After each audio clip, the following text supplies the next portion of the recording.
Welcome to Matt the Lawyer. I am Matt Johnston, also known as Matt the Lawyer. Before we get started today, I do want to remind everybody, please go check out the website, www.mattthelawyer.com. That's 3 T's in there, M-A-T-T-T-H-E, thelawyer.com.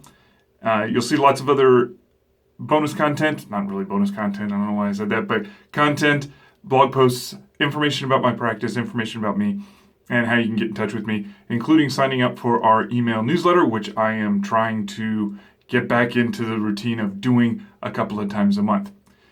In the meantime, in one of my previous videos, I talked about the notion of consideration. I was having a rant about non-disclosure agreements and all the such, and consideration is one of the problems. So let me tell you a little bit about consideration. Of course, consideration for your fellow man is an important thing. Please consider it. Please use it. It's helpful. But consideration in a contract context is also vitally important in order to have a contract. Okay, so what is consideration? Consideration is what you give up so that the other side will give you something. That's all it is.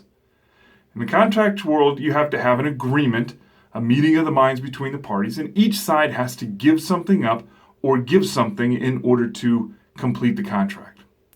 So here's a good idea. In the commercial context world, it's very easy to understand what consideration is. You go to somebody and you're going to buy goods or services. You give them money, they give you the goods and services. Each side has given consideration. Now, there are kind of two different types of consideration. I refer to them as positive consideration and negative consideration. Positive consideration is actively giving something to somebody. So again, we go back to our buying of goods and services, giving money, receiving goods, that's positive consideration. And you see that all the time in most commercial contracts, and it's easy to spot. Then there's negative consideration. Negative consideration is when one party gives up something that they're entitled to have. You most often see these things in settlement agreements when you have a lawsuit. So party A sues party B. Party B doesn't want to spend the money on the lawsuit, and it's cheaper for them to pay Party A. So they tell Party A, we'll give you this money. Party A gives up the right to continue the lawsuit. They also usually give up the right to sue on any other thing that happened prior to the settlement agreement, but they give up something. So instead of Party B getting something in return, what they get is a peace of mind. They don't have to worry about a lawsuit anymore. They can continue doing whatever it is they were doing that kind of ticked off Party A, but Party A doesn't have any sort of recourse.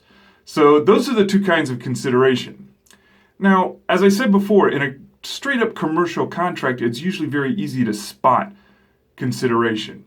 But like I was talking about in a previous video with the non-disclosure agreements and other contracts like non-compete agreements, it's often very hard to see the consideration, oftentimes because it's simply not there. Okay, so what does that mean? If you give, for example, a non-disclosure agreement and you're asking the other party to give up and hold secret, so you're making them do something that they aren't otherwise required to do, what are you giving them in order to get that promise, so that they will give you that promise? What have you given them? In most circumstances, nothing. And that's the problem. It also appears in non-compete agreements because the employer will say, we're going to give you a job and you have to give us this promise that you're not going to compete for X number of years after you leave. The problem with that, of course, is whether or not that's adequate consideration, and it's becoming a bit of a problem. So how can you tell if you're going to have some questionable consideration? All right, that's a nice easy one. Here's how you do it. When you're looking at a contract, if you see something along the lines of, in exchange for the mutual promises and covenants made in this agreement and other good and valuable consideration, the receipt of which is acknowledged, the receipt and sufficiency of which is acknowledged, that should be a gigantic red flag that somewhere in there, consideration is missing for one of the parties. usually the party who's drafted the contract. So if you see language like that, the receipt and sufficiency of which is acknowledged, it's a big red flag.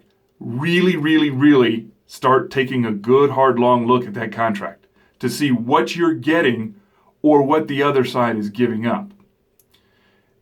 It's difficult because these contracts, non-competes and non-disclosures, they become kind of the glue and the grease that runs certain kinds of businesses and certain kinds of activities. But it's a contract, and if you're going to sue on a contract, you need to make sure that you have consideration. You need to make sure you have an actual contract. And that requires each party giving something or giving up something that they're not required to give up. Okie doke. So that's consideration. I hope that helps people understand a little bit about what that's about. So a reminder, please go check out the website. You can also check me out on social media. Those links are also available on the website. And in the meantime, I hope everybody has a great weekend. Be safe out there. Talk to everybody later. Bye-bye.